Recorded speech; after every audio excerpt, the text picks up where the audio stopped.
Salut! Nouvelle vidéo, changer de vie, vivre à la campagne. Aujourd'hui, on va parler des besoins vitaux en cas de guerre. Il y a quelques jours, je suis tombé sur un tract d'une association qui était passée localement dans ma campagne pour collecter des dons pour la guerre en Ukraine. Alors, c'est un tract qui datait de 2023 et j'ai trouvé que la liste qui était indiquée dans le prospectus était très intéressante parce que ça peut concerner tous ceux qui sont dans une logique de travailler sur leur autonomie, leur résilience, leur survie, le survivalisme. Et de façon générale, on le verra en conclusion, cette vidéo va concerner en fait énormément de gens. Tout le monde peut être impacté. Donc j'ai déjà évoqué la question des guerres dans une vidéo. Je mettrai le lien dans la vidéo et en description. Je crois que la vidéo s'intitulait Les menaces du futur. Alors l'issue de la guerre en Ukraine, elle est incertaine. On peut effectivement avoir un conflit qui s'arrête ou une extension du conflit à l'échelle européenne ou mondiale. Alors espérer le meilleur et se préparer au pire reste à mon avis l'option la plus sage. Donc, je vais vous présenter chacun des éléments de la liste, je vous l'énumère rapidement. Donc il y avait lampe de poche, pile, bougie, briquet, allumette, couverture de survie, thermos, batterie externe, rallonge électrique, multiprise, bottes, chaussettes hommes, sous-vêtements thermiques, pâtes, riz, farine, sel, sucre, barre de céréales, thé, café soluble, conserve, thon, sardines, pas de verre, lessive en dosette, lingettes, produits d'hygiène. On y va, c'est parti, on va voir ça élément par élément. Alors tout d'abord, les lampes de poche et les piles. Donc là, je vous ai montré pour illustration une lampe de poche de chez Olight avec des piles, différents types de piles, des piles classiques à usage unique, jetables, des piles rechargeables et des piles rechargeables en USB grâce à un câble. Alors, j'ai fait une vidéo sur les lampes de poche. Je la mettrai en lien dans la vidéo et en description pour plus d'informations. On aurait pu rajouter à cette proposition du prospectus les lampes frontales.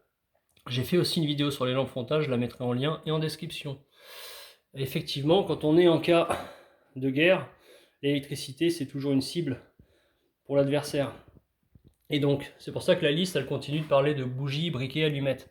En effet, les bougies, que ce soit des chauffe-plats ou des bougies plus longues, sont indispensables, tout comme de quoi les allumer, que ce soit des allumettes ou des briquets.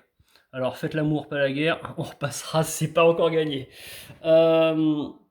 Autre élément, les couvertures de survie et les thermos. Effectivement, dans les régions où il fait froid ou tout simplement quand il n'y a plus de chauffage, on a besoin de tout ce qu'il faut pour se tenir au chaud, que ce soit une couverture de survie, en l'occurrence ici une couverture épaisse, et une thermos pour garder son eau chaude afin de faire du thé ou du café. Toujours dans cette liste, on trouve les batteries externes de téléphone. J'ai fait une vidéo sur les batteries externes, donc je la mettrai en lien et en description. Donc une batterie de 10 000 mAh par exemple. Pensez au câble, c'est un élément important évidemment. Pensez aux adaptateurs. Et un bon conseil que je peux vous donner sur les batteries, quand elle arrive à 20% de sa charge, mettez-la au rechargement. Et quand la recharge arrive à environ 80% de la charge, arrêtez de la recharger, ça préservera sa longévité. Toujours dans ces éléments un peu électriques, électroniques, évidemment en situation de guerre, les multiprises et les rallonges électriques sont indispensables pour pouvoir recharger ces appareils, faire fonctionner des lampes, du matériel. C'est des choses qui deviennent capitales. Toujours on continue la liste. Les bottes, j'en ai pas mis sur la vidéo, mais vous pouvez prendre des bottes de chasse. Pensez évidemment aux chaussettes qui vont avec. Alors ça peut être des chaussettes de ski très chaudes, surtout pour les contextes, je pense Ukraine, Russie, c'est des endroits où il fait très froid, en particulier en hiver. Chaussettes de randonnée, respirantes, indispensables, des chaussettes de sport, pour aller avec les baskets, c'est très bien. Pour les chaussettes, pensez à développer une petite compétence, repriser ces chaussettes, ça reste utile dans les situations de crise. Toujours dans cette logique d'avoir chaud, la régulation thermique, on a les sous-vêtements thermiques. Donc là, j'ai mis en l'occurrence un t-shirt manche longue de ski. Évidemment, vous avez le collant qui peut compléter cette liste de vêtements chauds. Alors, on passe à l'alimentation. Là, vous avez évidemment tout ce qui est pâtes, riz, la farine, le sel et le sucre. Alors, pour ce qui concerne le riz et les pâtes, pensez à prendre du riz complet. Quand vous êtes au quotidien chez vous, c'est des aliments qui vont être plus riches en fibres et donc meilleur transit intestinal, donc meilleur pour la santé évidemment, que les pâtes blanches et le riz blanc comme on les voit ici en vidéo. Ce qu'il faut savoir aussi, c'est que par rapport aux aliments complets, bon, vous avez le risque de mythe alimentaire, donc à surveiller. Certains passent leur riz et leurs pâtes au congélateur pour éliminer les éventuels insectes qui pourraient se dissimuler dans les paquets. J'ai fait une vidéo sur comment bien manger pour sa santé. Je mettrai la vidéo en lien et en description. Concernant maintenant les conserves, qui font partie de la liste évidemment. Alors, pour les conserves, vous avez les classiques, petits pois carottes, pommes de terre, fruits. Il faut essayer d'avoir une alimentation la plus variée possible. Ajouter à cela de la vitamine C par rapport à la prévention du scorbut, parce qu'évidemment les aliments de conserve seront moins riches en vitamines que des aliments frais. Ce qu'il faut savoir sur les conserves, quand on va vous parler de conserve de sardines ou de thon, l'intérêt c'est évidemment la contenance en protéines de ces aliments. La richesse en protéines est indispensable. Alors, sur les conserves, il y a plusieurs points à voir. Il ne faut pas qu'elles soient cabossées, gondolées, pour que l'aliment à l'intérieur soit comestible. Concernant le thon, attention au mercure.